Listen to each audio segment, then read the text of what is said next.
বাংলাদেশে কিছু বুদ্ধিজীবী আছে, আছে না? এখন বুদ্ধিজীবীদের ভাত নাই, এ সবগুলো ধরা খাইছে।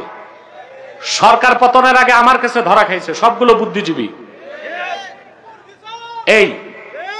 এটা জেলে আছে এখন, আলহামদুলিল্লাহ বলবেন না? এটা ছিল নাস্তিকদের ঠাকুর শাহরিয়ার কবির। এটারে শাহরিয়ার কবির নামে কেউ চিনে না, এটারে বলে মুরগি চোর। আছে জেলে। আমার সাথে ডিবেটে সে শোচনীয়ভাবে পরাজিত হয়েছিল। আমার কথা, এই নাস্তিক শাহরিয়ার কবিরকে 2 দিনের রিমান্ড কেন দিল? ও তো যুদ্ধাপরাধী। আলেম ওলামার বিরোধিতার জন্য তারা করেছে গাধানি। গাধানি শুনছেন না?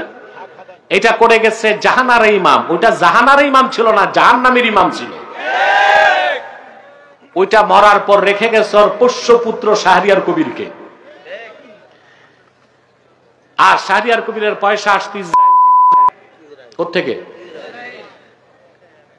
তাদের ব্যবসা ছিল কি? মুক্তিযুদ্ধের চেতনা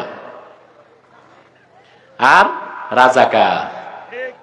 এই ব্যবসা গেছে, আর এই ব্যবসা বাংলাদেশে চলবে না।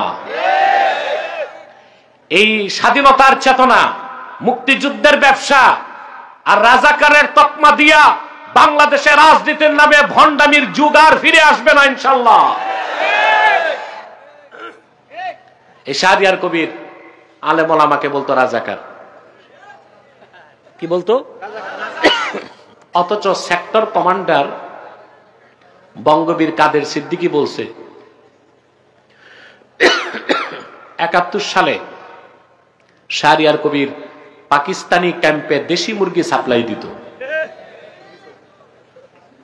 এখন আমার কথা, যে পাকিস্তানিরা এই দেশে নিরীহ মানুষকে হত্যা করত, তাদেরকে দেশি মুরগি সাপ্লাই দিয়া শাহরিয়ার কবির এনার্জি সাপ্লাই দিত, সে কি যুদ্ধাপরাধী না? জোরে বলেন। এই জন্য এই জনসমুদ্রের পক্ষ থেকে ইন্টারিম গভর্নমেন্টকে দাবি করছি, যুদ্ধাপরাধী হিসেবে বাংলাদেশের মানুষ শাহরিয়ার কবিরের ফাঁসি চায়।